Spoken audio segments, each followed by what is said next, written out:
Demand to be treated with respect or remove a miss will be made with the greatest severity of discipline allowed by the standing orders and the practices of out.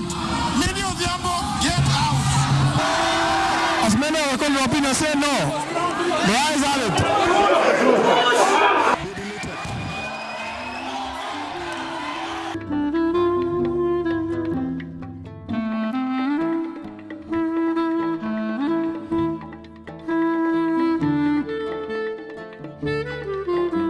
When I go to meet myself, the natural reaction, unless you are unpopular, is that the young people will run to you. If you do that after this law passes, you will be jailed for 20 years. So do not be misled. And every mwananchi, every Kenyan thinks the back of the good security in this country stops with the president. But Mr. Speaker, the situation as it is, the paradox of the whole thing is like hiring a guard. Then you give him a gun and you keep the bullets and you still expecting to shoot. Mr. Speaker, we are making fundamental amendments to various laws which even go a long way into, through backdoor, amending our constitution. Article 245, we've said the security, the bag stops at the presidency. Article 245(7) says the president can fire the IG. The IG and the deputy IG have the security tenure. How is the president going to work if he cannot fire these people, Mr. Speaker?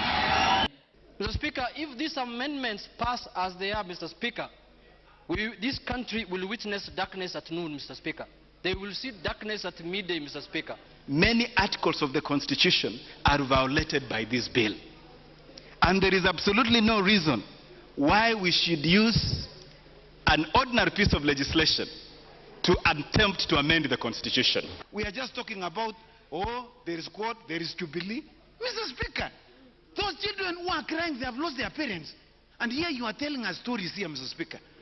Well, shame on them, Mr. Speaker, or anyone who is seeking to play around with the lives of Kenyans, Mr. Speaker. As we debate, we should point out the ones that we feel are very good, the ones that we feel the committee and the other stakeholders didn't do very well, and then we build a bipartisan approach.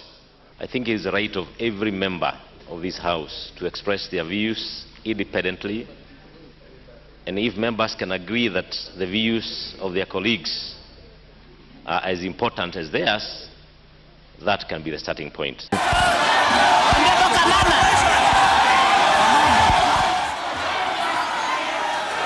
Confusion. That order must be implemented. They will be thrown out. Mr. Speaker, this motion is presupposing and anticipating that there will be some appointments from the President, Mr. Speaker, to come to the House. But Mr. Speaker, I want to be very clear. I have not even spoken, the leader of majority. I have not even said what I wanted to say. But Mr. Speaker, the point is that there is no president in this country. Honourable members, honourable members on this side. Honourable members on this side. It is not you who will tell me what to do. Honourable John Bandi, you must withdraw the remark that there is no president. Jala, you will also follow suit. We are not in Budalang here. Demand to be treated with respect, with equality, with dignity as provided by the Constitution. We can't be just all the time. And Honorable Duale, even now, Madam Speaker, if you will please indulge me for a second. I have waited, please, because I'm feeling it in my heart. The next time I'll blow up. Madam Speaker, the last time I almost threw a glass at the Speaker. Madam Speaker, I am very honest. I'll say it now, I'll say tomorrow, I'll say next year that the Code Coalition and the Al-Shabaab looks like they speak the same language. Madam Chair, if you allow me.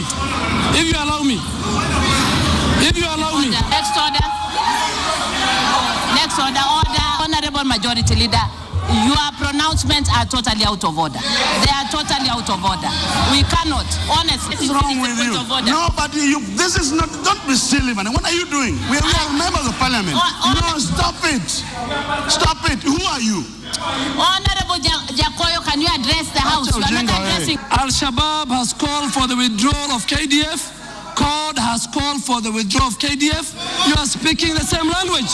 Once you rule somebody out of order, he must withdraw. It is on record that we are a terrorist party, Madam Speaker. The honorable member.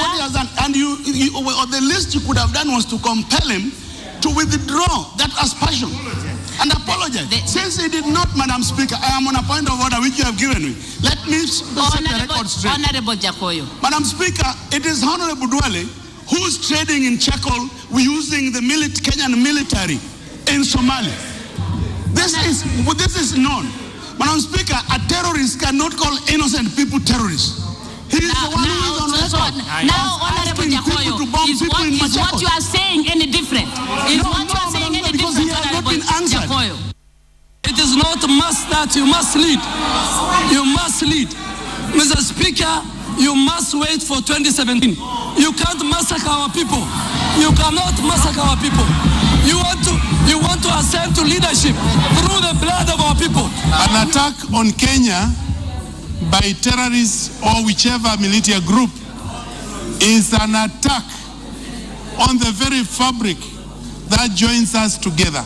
If we try to trivialize, if we try to do the blame game, before even the intelligence is out, we start now saying it must be this person, it must be this person, we will not get to the root cause of this problem. Why do you have to go there in public rallies and incite Kenyans?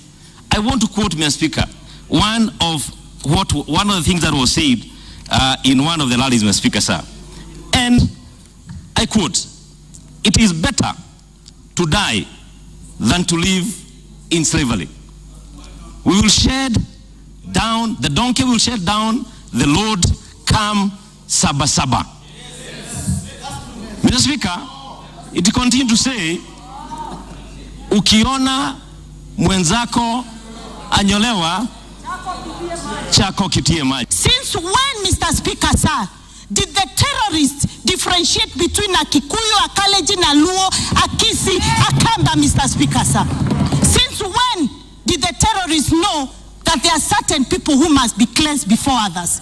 Mr. Speaker, sir, I speak this without a fear of contradiction. What we saw in Peketoni is ethnic cleansing, Mr. Speaker, sir. It is not terrorism, Mr. Speaker, sir. It is not terrorism. And if we must take care of our statements, those statements must start with the leader of CORD, Honorable Raila Amolo Odinga. Honorable, you have no business shouting from where you're sitting. Out for the rest of the day. Get out. Lady Odhiambo, get out.